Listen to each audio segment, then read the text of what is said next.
Eh bien, bonsoir à tout le monde. Je suis ravie de vous accueillir ce soir sur la plateforme de parents partenaires en éducation pour cette belle conférence sur l'importance du partenariat entre les parents et les écoles.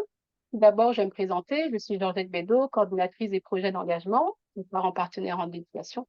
Pour celles et ceux qui ne connaissent pas encore notre organisme, nous sommes le réseau des parents de langue française associés aux 12 conseils scolaires en Ontario, ainsi qu'au consortium Centre-Ville Léger. Nous avons pour mission d'éclairer, d'accompagner et d'outiller les parents afin d'optimiser leur rôle de premier éducateur. PPE se distingue également par sa volonté d'intégrer l'inclusion et la diversité de façon significative dans chacune de ses activités. Je souhaiterais également grandement remercier Monsieur Yasser Boukab, le commissaire en équité, droit de la personne du CPO, qui est à l'initiative de cette conférence. Et je reconnais ainsi sa volonté, de vouloir créer un environnement sain, accueillant et propice au bien-être des enfants et de leurs familles au sein des communautés scolaires. Je vais justement céder la parole à Monsieur Yasser Boukab qui va nous dire quelques mots d'introduction. Bonjour, merci Georgette. Bonjour tout le monde, chers parents. C'est un intime honneur. Donc, comme l'a mentionné Georgette, mon nom est Yasser Boukrab, je travaille pour le Conseil des écoles publiques de l'Ontario.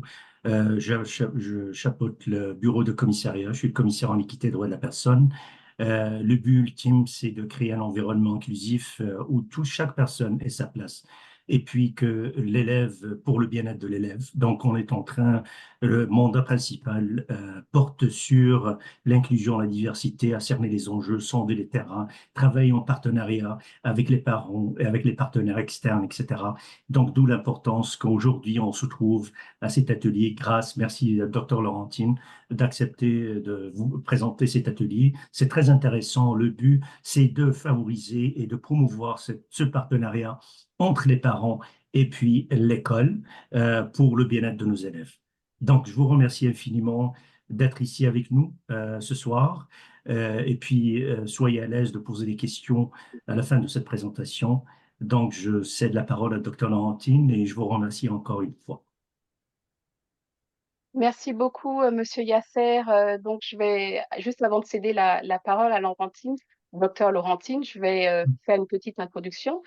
Donc, en fait, docteur Laurentine se définit comme une épouse et une mère de 4 enfants, ultra engagée dans la vie scolaire de ses enfants. Elle apporte également une immense contribution au sein de sa communauté scolaire. Donc, je vais céder la parole à docteur Laurentine. Excellent.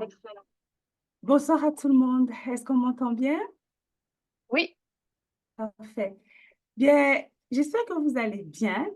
Moi, aujourd'hui, je vous avoue que je vais très bien et je vais vous dire pourquoi. Un de mes mentors m'a dit un jour, Laurentine, quand tu as beaucoup reçu dans la vie, tu dois beaucoup donner. Ce sujet sur le partenariat parents-école me tient particulièrement à cœur parce que nous avons rencontré de très grands défis avec nos enfants et notre implication dans le milieu scolaire nous a permis de vivre de belles réussites. Donc, pour moi, c'est un devoir, c'est une responsabilité de partager nos expériences afin de motiver, d'outiller, d'encourager d'autres parents à nouer un partenariat solide avec les écoles de leurs enfants. Alors, je suis honorée et privilégiée d'être avec vous ce soir suite à l'invitation de PPE. Je remercie M. Yasser Boukrab, comme il a dit, commissaire en équité, droits de la personne et pluraliste du CEPE, qui est à l'initiative de cette conférence. Et je remercie toute l'équipe de PPE et particulièrement Georgette, qui a tout et bien organisé pour cette conférence dont le sujet m'interpelle à titre de parents engagés et de personnes immigrantes. Donc, je souhaite que la prochaine heure soit remplie de belles émotions positives, de partage et surtout de détente et d'amusement. Avant de plonger au cœur de nos discussions, je suis honorée en tant que personne et représentante de ma famille de rendre humblement hommage à la terre sur laquelle je me trouve ce soir, comme étant le territoire traditionnel non cédé du peuple algonquin Anishinaabe. Ma famille et moi, nous reconnaissons que nous vivons, nous travaillons et nous nous épanouissons sur les terres des peuples algonquins et nous reconnaissons qu'il s'agit d'un privilège et non d'un droit absolu.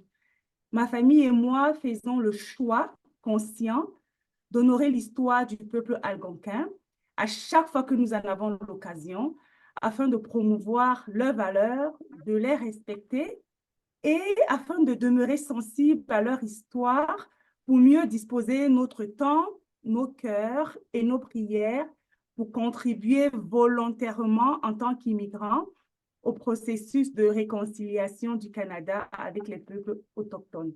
Étant donné que nous nous rencontrons virtuellement ce soir, alors rendons aussi hommage aux terres sur lesquelles chacune et chacun de vous se trouve. Si vous souhaitez en savoir davantage, s'il vous plaît, rendez-vous sur le site nativeland.ca. Merci, Georgette, de nous le mettre dans le chat. Lorsque PPE m'a parlé du thème à discuter pour cette conférence, à savoir partenariat, parents-école, un pilier pour la réussite, je me suis dit, en tant qu'anthropologue et en tant que parent qui a rencontré plusieurs défis, quels sont les éléments fondamentaux qui ont jalonné notre parcours et qui ont contribué à une implication efficace et efficiente dans le système scolaire? Alors, il s'agit de l'identité. Comment on se la représente? Sur quoi est-elle bâtie? Quelle place occupe-t-elle dans notre univers quotidien et dans l'univers quotidien scolaire de nos enfants? Les valeurs. Quelles sont nos valeurs? Comment réussissons-nous à les articuler? Et surtout, comment demeurons-nous fidèles à nos valeurs? La résilience. Comment bâtissons-nous notre résilience et celle de nos enfants?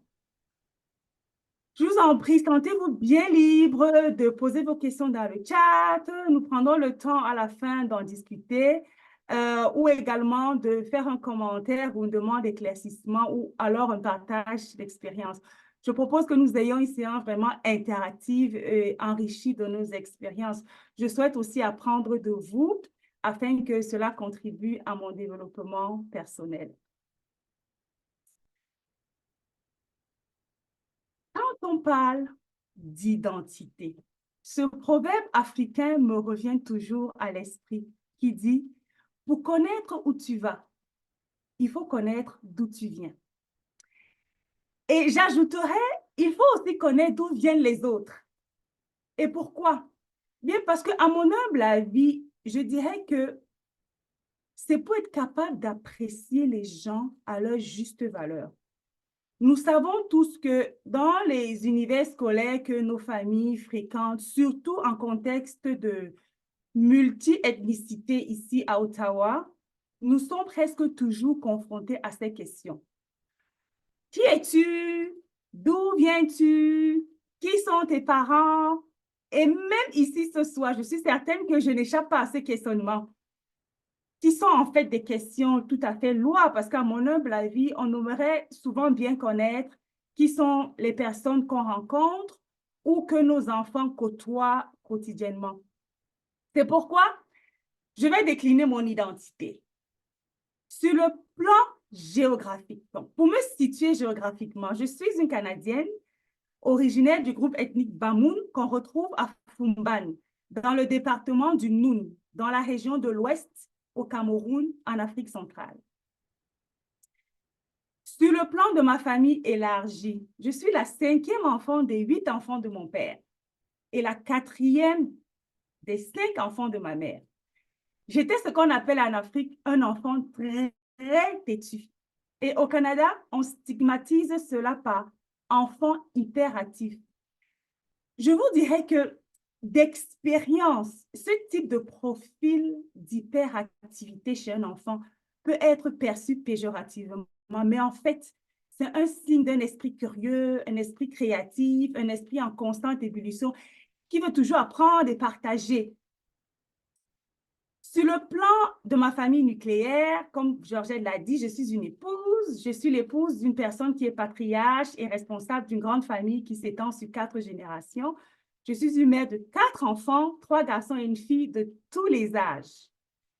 Sur le plan académique, j'ai fait des études de sociologie et d'anthropologie et c'est avec une spécialisation en études sur le genre et les femmes, l'équité, la diversité et l'inclusion.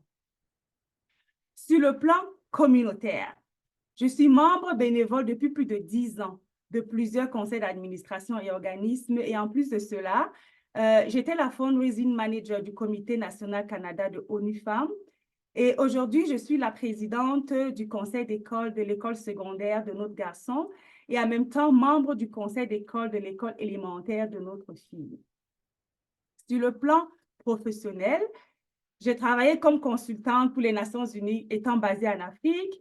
Au Canada, j'ai travaillé comme auxiliaire à l'enseignement à l'Université de Montréal. Ensuite, avec le cabinet Universalia comme boursière Mitax. Ensuite, j'ai rejoint le gouvernement fédéral en 2017 en commençant avec Horizon de Politique Canada, le ministère Femmes et Égalité des genres, Affaires mondiales Canada, et j'arrive au ministère de la Défense en 2018 comme conseillère sur les questions de genre, intersectionnalité, diversité et inclusion. Et enfin, sur le plan littéraire, je viens de finir la rédaction de mon premier livre qui porte sur mon parcours de femme immigrante, noire, mère, épouse, étudiante, dont je décris comment s'est construite ma résilience et la décolonisation de mon esprit. Et je propose des outils aux étudiants des cycles supérieurs pour parvenir à réussir leurs projets académiques en offrant du coaching et du mentorat. Eh bien, voilà qui je suis. Et c'est à travers ces différentes facettes identitaires que je définis la personne qui je suis. Donc, à la question de savoir quelle place occupe l'identité dans notre univers quotidien, pour ma part, je dirais ceci. Notre identité s'est révélée à moi lorsque nous avons immigré au Canada. En fait, c'est face au choc culturel que j'ai vécu durant notre processus d'intégration que s'est imposé à moi la nécessité d'articuler ce que représente mon identité, l'identité de nos enfants. Et ce sur quoi est-ce que c'est bâti? Je suis également passée par la décolonisation de mon esprit. Donc, c'est un processus aussi indispensable afin que notre identité soit et demeure la première valeur de notre univers quotidien. Donc, c'est face à la pluralité ethnique et à la dominance d'une culture que s'est imposée à moi la nécessité d'amener nos enfants à reconnaître et à valoriser leur identité dans l'univers scolaire.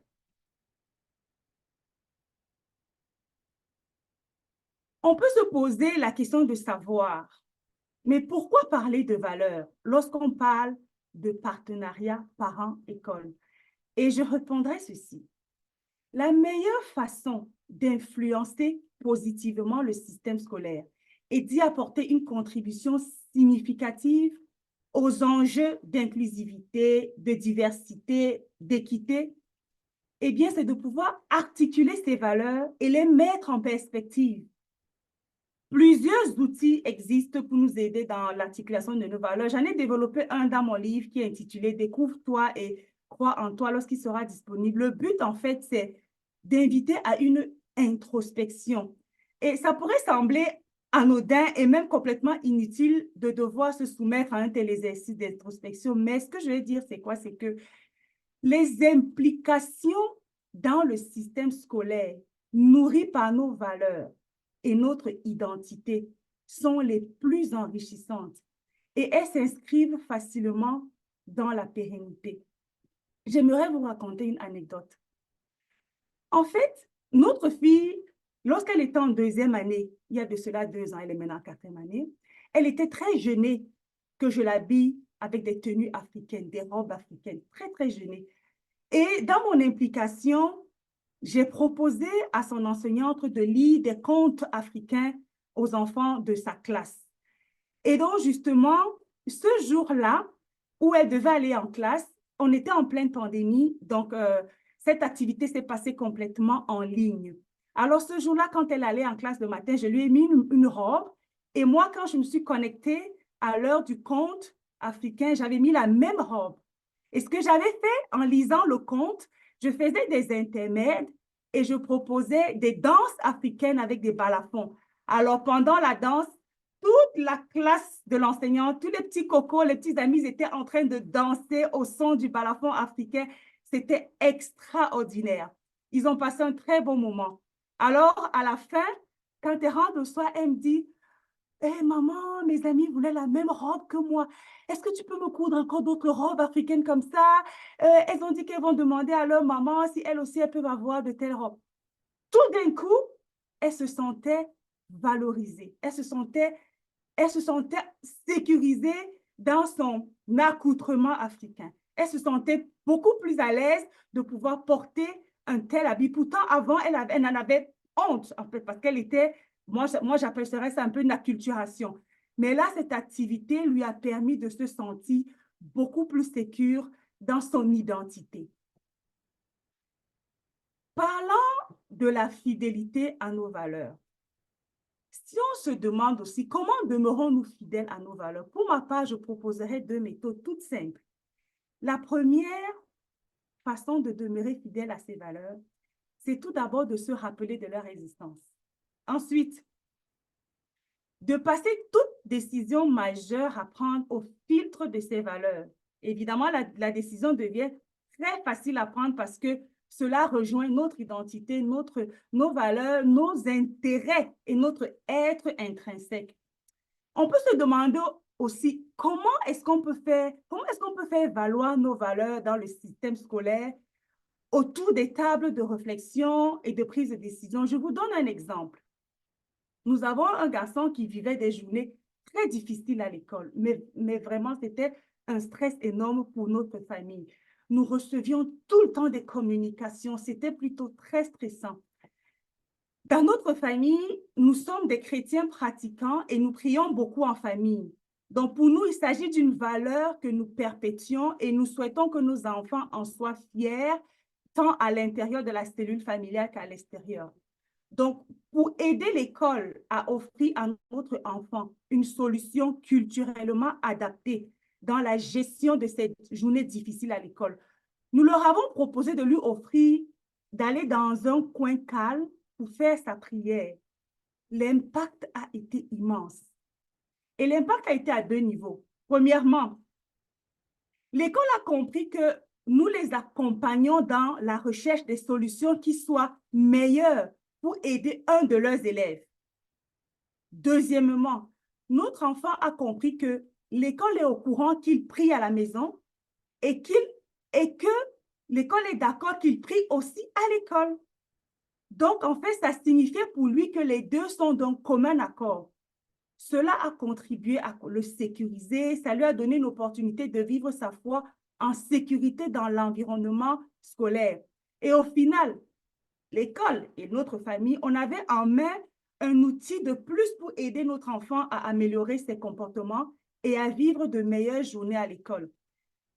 Le deuxième exemple que j'aimerais prendre, c'est que l'année dernière, lors de la révision du code vestimentaire, les conseils d'école ont été consultés. Et je me souviens des discussions bien animées que nous avons eues dans notre conseil d'école. Lorsque vous êtes consulté en tant que parent siégeant dans un conseil d'école sur un sujet tel que le code vestimentaire, c'est pour vous l'opportunité d'examiner le code vestimentaire au filtre de vos valeurs et de faire des recommandations éclairées, des recommandations qui challengent l'approche one size fits all, c'est-à-dire une approche d'une politique pensée par une minorité pour une majorité.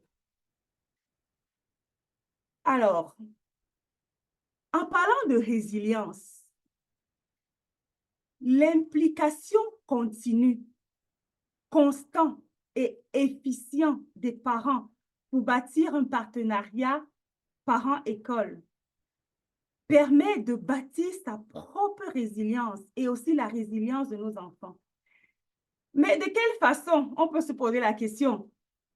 L'engagement parental permet de développer des réseaux d'entraide. de soutien, de partage qu'on peut exploiter à tout moment.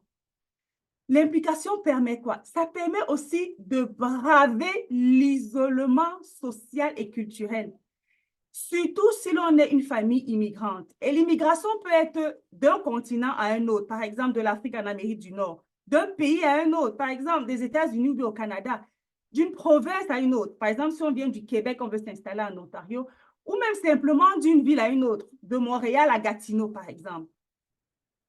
Donc, et enfin, l'implication des parents dans les écoles des enfants permet de remettre en question les biais conscients et inconscients et les préjugés, notamment en ce qui concerne certaines communautés issues des minorités visibles. Vous savez, quand il y a de la distance, la conséquence, c'est que les perspectives que les uns posent sur les autres sont davantage nourries par des préjugés et des biais inconscients. Mais par contre, quand il y a la proximité, ça donne l'opportunité et une meilleure chance pour des collaborations franches et éclairées. Donc, j'aimerais partir du postulat selon lequel, si nous sommes connectés un mercredi soir, après une journée de travail bien remplie, c'est parce que nous désirons soit partager notre expérience comme parents engagés dans l'école de nos enfants, soit apprendre davantage sur le rôle potentiel que nous pouvons jouer pour contribuer à des relations saines, productives, gagnant-gagnant entre nos familles et les écoles. Donc, notre sujet de discussion de ce soir qui tourne autour de partenariat, parents-école, un pilier pour la réussite. Pour moi, c'est une discussion qui sera vraiment enrichissante pour nous tous et nous toutes. Et que nous soyons un parent déjà engagé dans l'école de nos enfants ou alors un parent pas encore engagé. Donc, s'il vous plaît, permettez-moi de vous poser une question. Qu'est-ce que cela signifie pour vous, l'engagement parental? Pour répondre à cette question, je vous invite à un petit exercice de quelques minutes en ligne. S'il vous plaît, allez sur mentimeter.com. Georgette va nous le mettre dans le chat. Et puis, donc vous pouvez répondre à cette question soit en scannant le code ou alors en mettant le code que Georgette va mettre dans le chat.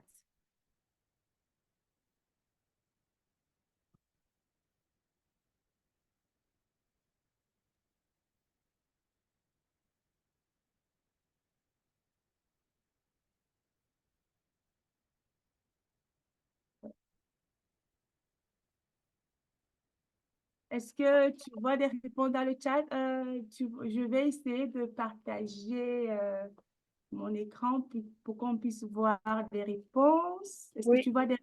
Oui, un instant. Je vais faire ça.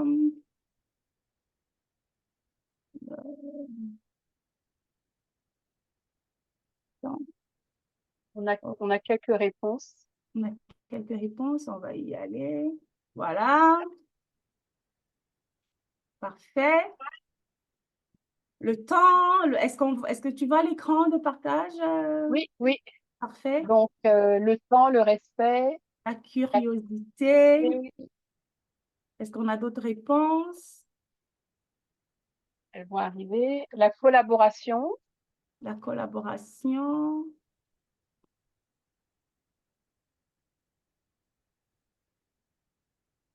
l'implication, Super. L'implication, super.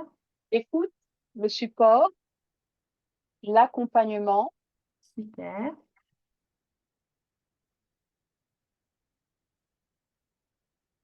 la OK. communication, Oui. l'inclusion, l'entraide. Super. Excellent. Excellent. Wow, on a beaucoup de réponses. Super. Alors, ça, c'est excellent. Parfait. Alors, je vais m'assurer que je reviens ici dans notre présentation. Parfait. Euh, Excellent. Excusez-moi juste une minute.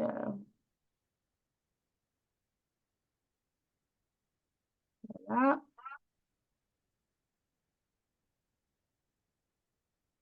Alors, merci beaucoup pour ce partage. Vos réponses sont vraiment excellentes. Merci beaucoup.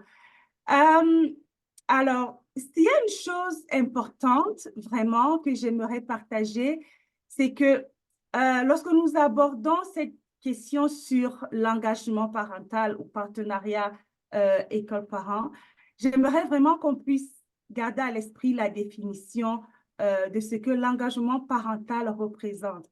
En préparant cette conférence, j'ai été agréablement surprise de constater que la communauté scientifique a abondamment nourri la littérature sur ce sujet. Donc, l'engagement parental peut donc être défini comme étant l'investissement scolaire des parents ayant une influence significative sur les performances académiques des enfants, ainsi que dans leur dimension socio-affective et organisationnelle. Donc, la recherche scientifique structure le concept d'engagement suivant 3 dimensions. La première dimension est relative à l'investissement personnel. Donc, il s'agit ici des aspirations scolaires parentales et de l'intérêt que les parents manifestent à l'égard de la vie scolaire de l'enfant. Par exemple, dans leurs activités, leur camaraderie, des communications et des discussions avec les enfants à propos de tout ce qui est lié à leurs apprentissages scolaires. La deuxième dimension est relative à l'investissement cognitif. Donc, il s'agit ici de quoi? De la façon dont les parents s'investissent avec l'enfant dans les tâches scolaires ou les activités susceptibles d'améliorer les compétences scolaires. Par exemple, la supervision des devoirs, la fréquentation d'une bibliothèque, par exemple, ou bien les suivis des règles instaurées par l'école, que ce soit à la maison. Par exemple, l'utilisation la non-utilisation des appareils électroniques pendant les cours, dans les règles que l'école impose qui doivent être respectées. Et l'engagement des parents au sein des écoles. Cette dimension, elle est aussi importante que les 2 premières, mais elle est très souvent la moins mise en pratique. Et là, ça concerne la participation des parents aux activités organisées par l'école, ainsi que la participation des parents dans les processus de réflexion, de décision pour tout ce qui concerne l'école directement et les familles indirectement. Donc, ça peut être les comités de participation des parents, les conseils d'administration, les conseils d'école, les réunions de parents et bien d'autres. Donc, en abordant la question de la nécessité de la collaboration entre les parents et l'école, nous mettons l'accent sur les 3 dimensions, c'est-à-dire l'investissement personnel et cognitif et l'engagement des parents dans l'école. Autrement dit, la présence effective et la participation active des parents au sein de la communauté scolaire. Donc, à la question, on pourrait se poser la question suivante. Pourquoi est-ce que la collaboration entre les parents et l'école est importante? Pourquoi la présence effective et la participation active des parents à l'école est importante? Alors, voici les 3 raisons que je propose. Premièrement, les parents sont les premiers éducateurs et éducatrices de leurs enfants. C'est-à-dire que l'école offre l'instruction, les parents offrent l'éducation, et il y a une complémentarité entre ces 2 modèles offerts aux enfants. La sociologie nous apprend que la famille est le premier niveau de socialisation d'un enfant. Donc, c'est dans la famille qu'un enfant hérite, qu'il apprend, qu'il cristallise sa personnalité, qu'il forge son caractère, qu'il développe ses idéaux. Alors, l'école a besoin des parents pour décoder qui sont leurs enfants, afin de faciliter l'instruction, justement, qui leur est donnée. Donc, les enfants fréquentent l'école. Lorsque les enfants fréquentent l'école, les parents et le personnel de l'école deviennent ce qu'on appelle des co-éducateurs et des co-éducatrices, en fait. Et les parents, en fait, ne sont pas en confrontation avec le système éducatif, mais plutôt en complémentarité. Donc, les parents viennent en renfort à l'école qui a fort besoin d'eux. Et évidemment, la réussite des enfants est tributaire de cette collaboration. Deuxièmement, en ce qui concerne les enfants faisant face à des défis scolaires, sociaux, émotionnels, comportementaux, la collaboration école-famille sera d'autant plus importante parce que c'est en travaillant en équipe et en étroite collaboration avec les parents et le personnel de l'école pourront répondre aux besoins spécifiques de ces enfants et favoriser leur réussite. Dans un tel cas de figure, les enfants présenteront une meilleure attitude face à l'école et face à leurs difficultés et se sentiront mieux en classe. Évidemment, ils obtiendront de meilleurs résultats scolaires.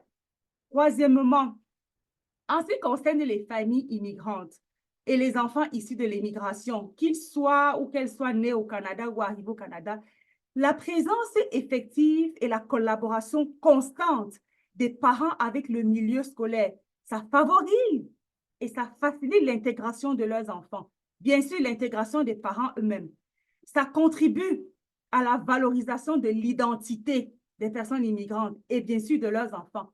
Ça modèle, ça développe et ça renforce la fierté de leurs origines dans un contexte social qui est en dehors de la maison. Souvenez-vous de l'exemple au sujet de notre fille et de sa façon africaine de s'habiller. Et dans un tel cas de figure, les enfants issus des familles immigrantes obtiennent alors d'excellents résultats académiques lorsque leurs parents collaborent de façon systématique et régulière avec le système scolaire. Lorsqu'on parle de la collaboration entre les parents et l'école, il y a plusieurs bénéfices qui pourraient en découler pour qu'il s'agisse d'une relation vraiment saine. Et ces bénéfices peuvent être de plusieurs natures. Les bénéfices pour l'enfant, ça renforce la confiance en soi de l'enfant. Cela rend l'enfant fier de lui ou d'elle et fier de sa famille qui viendrait, par exemple, d'ailleurs. Ça encourage l'enfant à demeurer motivé dans ses apprentissages. Ça encourage l'enfant à s'impliquer dans son milieu scolaire parce que l'enfant, au final, copie. Vous savez, vous entendez toujours dire les enfants ne font pas ce qu'on leur dit, mais ce qu'ils voient, ce que les parents font. Et pour l'enfant issu d'une famille immigrante, cela renforce son sentiment d'appartenance. J'aimerais vous partager un exemple. Honnêtement, c'est un exemple qui m'apporte toujours beaucoup d'émotions quand j'y pense. Je me souviens de notre garçon qui est arrivé au Canada à l'âge de 4 ans. Vraiment, ça me tient à cœur de partager cet exemple parce qu'il s'agit pour nous de l'un de nos plus grands défis et de l'une de nos plus grandes réussites. Notre garçon était ce qu'on appelle un enfant hyperactif. Souvenez-vous, je vous ai dit comment j'étais têtue. J'imagine, je comprends d'où ça peut venir. C'est au Canada que j'ai appris ce que ça signifiait. Donc, il a eu ce qu'on appelle cette stigmatisation d'hyperactivité. Il était comme une boule d'énergie. En classe, l'enseignant donnait un travail pour 45 à 50 minutes. Il avait fini en 10-12 minutes et il s'ennuyait. Au final, il dérangeait les amis parce qu'il s'ennuyait. Et c'était constant. On avait toujours des communications pas très positives, toujours. Quand j'ai commencé à m'impliquer, d'abord, je me suis dit, ma première implication à l'école sera directement avec l'enseignante. L'enseignante avait besoin d'un parent bénévole pour, au moment où elle accompagne son groupe à la bibliothèque, que le parent bénévole vienne l'accompagner. J'ai choisi ce bénévolat. Alors, cette proximité avec l'enseignante, on pouvait causer, on pouvait parler, on pouvait échanger. Par un coup de baguette magique, l'enseignant a arrêté de nous envoyer des communications parce qu'on se parlait. Quand j'arrivais, il me dit, oh tiens, il a fait ci. Je lui dis, oh souvent quand il fait ça à la maison, voilà ce qu'on fait. Puis, il s'est rendu compte en découvrant qui nous étions comme famille, la perspective, rappelez-vous les biais inconscients, la perspective et le regard qu'elle posait sur notre enfant a complètement changé. On pouvait échanger.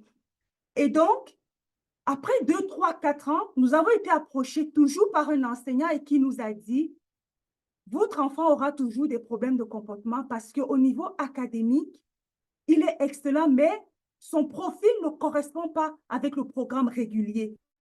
Il faut penser à le mettre dans une école à programme. Alors, c'est comme ça qu'on l'a retiré du programme régulier, on l'a mis dans une école à programme. C'était le programme du baccalauréat, du diplôme du baccalauréat international. Il a fini dans ce programme-là parce que c'est un programme qui correspondait à ce qu'il était, son profil. Aujourd'hui, il est à l'Université d'Ottawa en gestion internationale, mais je vous garantis que son parcours académique aurait été complètement différent s'il n'y avait pas eu ce changement de perspective, s'il n'y avait pas eu cette collaboration. Cela s'est fait sur plusieurs années, mais rien que le regard qui a changé sur ce petit enfant qui est agité, qui est hyperactif, ça a permis à changer la trajectoire d'un enfant. Donc, la leçon que j'ai retenue de ce défi est la suivante.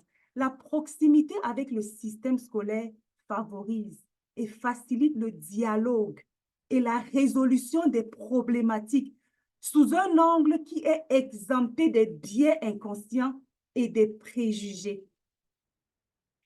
Les bénéfices d'une relation saine, parents-école pour les parents, ça facilite la fluidité et la rapidité de communication avec les enseignants de leurs enfants et avec la direction. Vous voyez, c'est plus facile pour les enseignants de vous parler en direct. L'opportunité d'implication dans l'univers scolaire des enfants, par exemple, les possibilités de proposer des activités aux enseignants. C'est de façon proactive que je demandais aux enseignants de nos enfants, est-ce que je peux venir lire le conte à vos enfants pendant 1 heure? Est-ce que je peux venir dans votre classe? Je me souviens d'une activité, j'étais allée en classe leur montrer comment on fait la recette des beignets africains de bananes. Pendant 1 heure, c'était une activité que j'avais fait en classe. Et les enseignants sont friands de cela, friands de cela. Donc, pour les familles immigrantes, cela facilite le processus d'intégration, surtout quand nous venons d'un système éducatif complètement différent. Évidemment, ça donne l'opportunité de faire partie des tables de discussion. L'exemple dont je vous ai parlé sur le code vestimentaire. Donc, lorsque vous vous impliquez, le bénéfice aussi, c'est que c'est une opportunité d'être un acteur du changement. Rappelez-vous, je me souviens encore d'une discussion qu'on avait eue au conseil d'école où un parent a dit « Pourquoi dans cette école, on ne porte pas l'uniforme ?» Le conseil d'école a adopté et on a fait un sondage dans l'école pour voir si la communauté serait d'avis qu'il y ait l'uniforme à l'école. Alors, si demain vous arrivez à l'école et vous voyez que cette école porte l'uniforme, vous ne saurez jamais que c'est une initiative qui est venue d'un parent. Jamais. Et les bénéfices d'une relation saine parent-école pour les membres du personnel, ça facilite une meilleure compréhension des différentes autres cultures. Il y a cette facilité et la fluidité de la communication avec les parents et surtout une meilleure compréhension de qui sont les enfants. La collaboration et une relation saine entre les parents et l'école peut être favorisée à la fois par le rôle des parents et le rôle de l'école. Voyons le rôle des parents. Au niveau académique et cognitif, la supervision des devoirs. Par exemple, la fréquentation d'une bibliothèque pour amener les enfants à aimer la lecture, la bibliothèque du quartier, aimer la lecture, être dans un univers livresque. Les suivis des règles instaurées par l'école, parce que quand l'école instaure des règles, l'école a besoin de la famille pour apprendre aux enfants à respecter ces règles-là. Prenons l'exemple de l'utilisation des appareils électroniques sans permission pendant les cours. Aussi, ça favorise une communication ouverte, transparente et constante avec les enseignants et le personnel d'école. Au niveau de l'engagement parental, s'impliquer au sein des comités. Ça peut être le comité de participation des parents, ça peut être le conseil d'école. Il y a plusieurs différents types de comités. Participez aux activités offertes par les enseignants de vos enfants. Par exemple, accompagner les enfants au musée. Il y a de cela 2 semaines, notre tout petit était dans un musée et justement, c'est une opportunité l'enfant vous voit dans ses activités à l'école. C'est vraiment excellent. C'est excellent comme expérience. Proposer des activités proactives aux enseignants, la lecture des contes, la présentation. Je me souviens d'avoir fait une présentation sur notre culture. Qui sommes-nous en tant que Bamoun? Bamoun, c'est notre groupe ethnique. Qui sommes-nous? Les enseignants aiment l'opportunité de nourrir leurs apprentissages avec d'autres activités qui non prévus. Donc, c'est vraiment excellent. Donc, le rôle de l'école et les actions que l'école peut mener. Par exemple, l'école peut proposer des activités qui favorisent l'implication des familles. Des activités, par exemple, durant la semaine, les congés de Noël, il y a plusieurs activités, l'art plastique, la peinture, c'est des activités qui favorisent aussi l'implication des familles. Communication inclusive, ouverte, transparente, bien entendu. L'école peut tirer avantage des parents qui sont déjà inscrits et leur offrir plus de visibilité aux parents afin qu'ils soient des modèles de rôle pour les autres. Je me souviens, notre conseil d'école, durant les portes ouvertes, a demandé à ce que nous, les parents du conseil d'école, nous ayons une table, un stand. Donc, nous sommes venus et on avait l'opportunité de parler aux parents pour leur expliquer c'est quoi le conseil d'école, comment vous pouvez vous impliquer. Donc, ça donnait aussi beaucoup de visibilité. Et enfin, pour les parents et l'école, vraiment, les parents et l'école doivent avoir des attentes réalistes et des objectifs communs. Apprécier ouvertement et délibérément les rôles et compétences de chacune des parties, c'est-à-dire que les familles et les écoles. Parce que, comme je le dis, ils ne sont pas en confrontation, mais en complémentarité. Accompagner les enseignants en se souvenant qu'une classe est composée de plusieurs enfants. Parfois, on a tendance à oublier ce détail-là. Et cela fait une grande différence dans la qualité des relations avec les enfants. Aussi, se faire mutuellement confiance et respecter le travail de chacun. Ça, c'est très, très important aussi comme élément.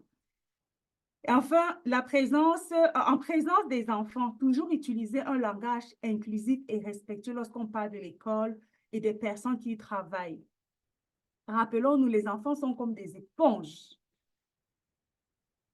Alors, s'agissant des actions que j'ai eu à mener au sein des comités des parents, jusqu'ici, j'ai toujours été une personne très active et engagée.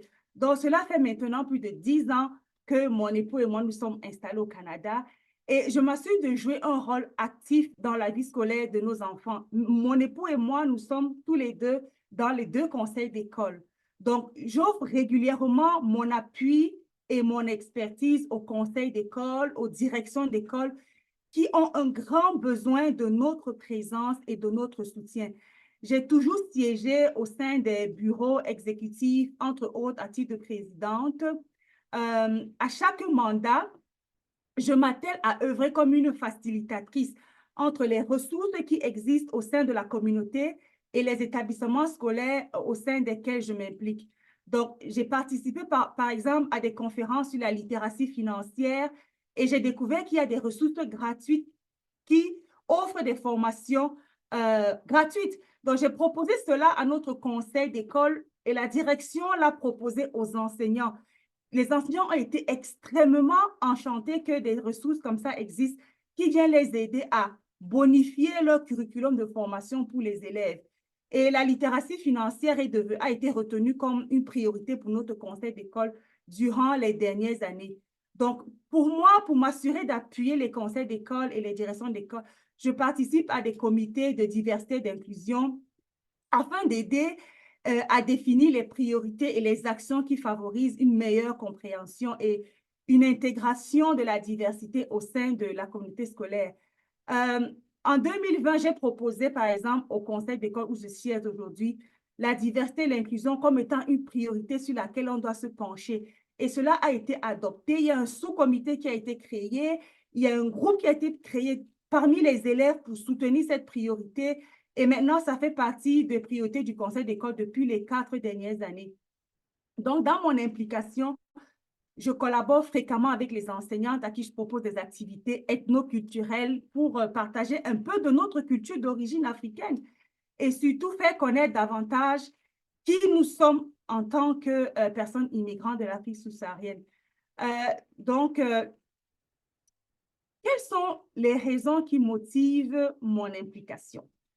Mon implication scolaire et communautaire sont surtout liées à mon désir de contribuer à la valorisation de l'identité de nos enfants et aussi de tous les enfants qui vivent des réalités diverses, de conscientiser la mémoire collective à l'importance et la nécessité d'honorer nos valeurs, surtout dans un contexte à la fois de pluralité culturelle et de culture dominante. Donc, en tant que parent, je propose profondément que nous pouvons faire une grande différence pour nos enfants qui ont grand besoin de nous, de voir qui nous sommes et de modeler la fierté de nos réalités de vie, surtout dans un contexte social qui est en dehors de la maison. Et bien évidemment, en tant que spécialiste des questions de diversité et inclusion, je me sens le devoir d'apporter mon expertise à contribution afin d'informer et d'outiller la communauté scolaire dans son ensemble quant aux enjeux de la diversité et l'inclusion. Et je vais vous dire les raisons pour lesquelles je déclinais mon identité avec autant de détails ainsi que mes valeurs. Premièrement, c'est parce que le système scolaire a besoin de connaître notre identité, notre appartenance socio-culturelle, afin de l'intégrer dans l'univers d'apprentissage de nos enfants. Le système scolaire ici, ça fait référence les enseignants, la direction d'école, le personnel de soutien, les travailleurs sociaux. Vous savez, les travailleurs sociaux, souvent, on leur assigne des dossiers, mais ils doivent avoir une offre de services qui soit culturellement adaptée. Et c'est par là que c'est donc important de connecter ces travailleurs sociaux avec notre culture. Et quelle est la meilleure façon pour le système scolaire de connaître notre identité, l'identité de la clientèle à laquelle elle offre ses services? Eh bien, c'est uniquement, simplement et efficacement à travers notre implication dans l'école de nos enfants. Et aussi, si j'ai décliné mon identité avec autant de détails, c'est pour montrer que, quel que soit notre degré d'occupation quotidienne, sur le plan professionnel, sur le plan académique, sur le plan communautaire, sur le plan familial, vous pouvez trouver 1 heure par mois à offrir à l'école de vos enfants. Très souvent, 1 heure, c'est parce que c'est le temps que dure le conseil d'école. Ça peut aller 1h15. 1 heure, c'est le temps que peut durer un bénévolat, quel qu'il soit. Lorsque nous nous impliquons, lorsque nous ne nous impliquons pas, nous sommes en train de perdre l'opportunité en or qui nous est offerte afin d'influencer positivement le changement du système scolaire qui a fort besoin que son offre de services soit culturellement adaptée.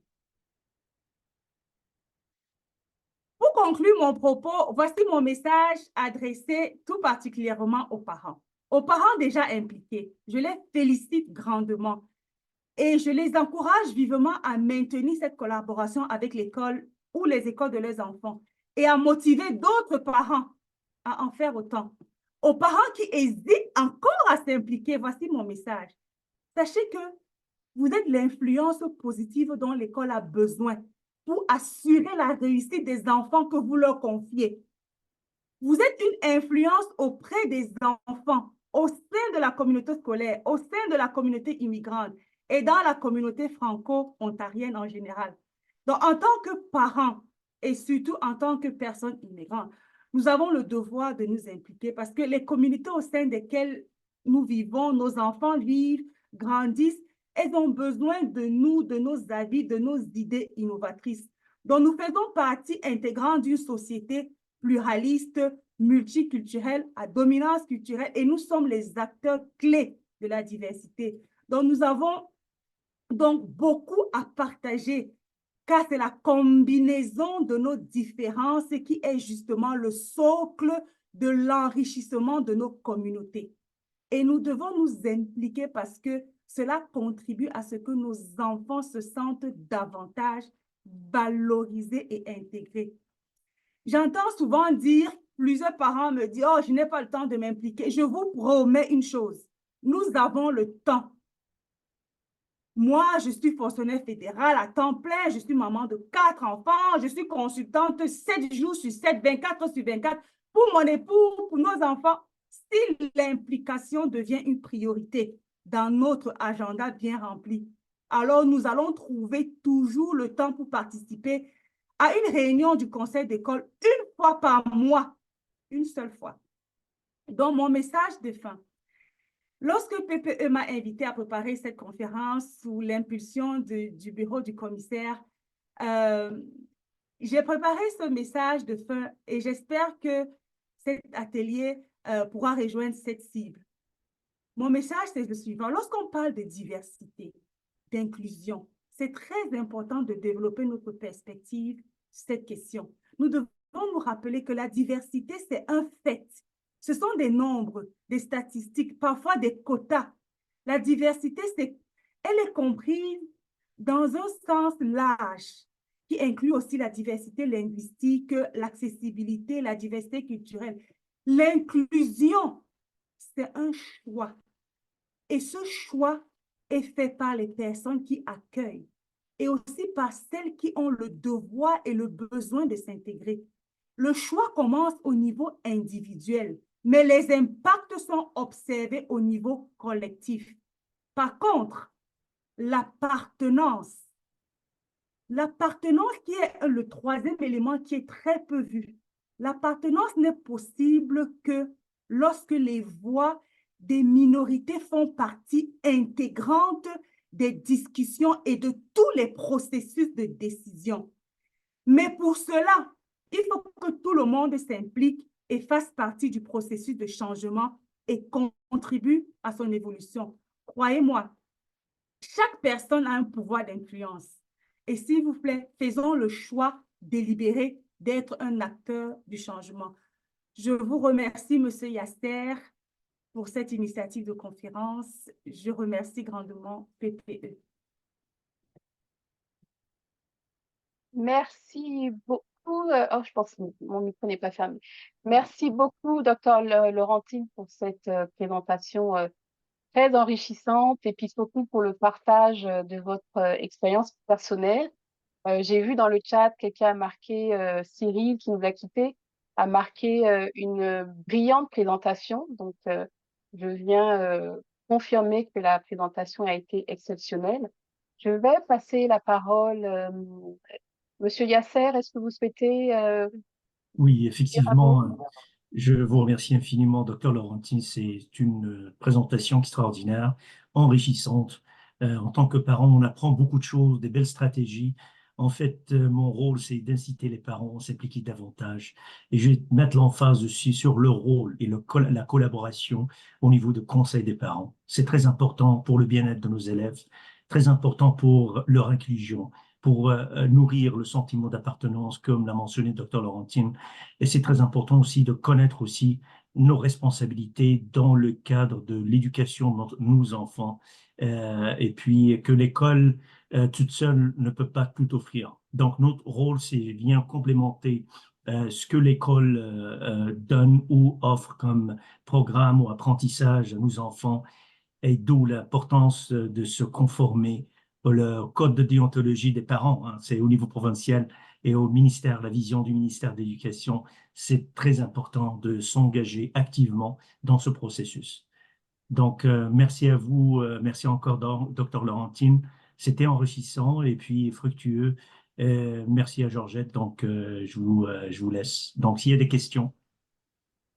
Merci beaucoup, Monsieur Yasser. Je vais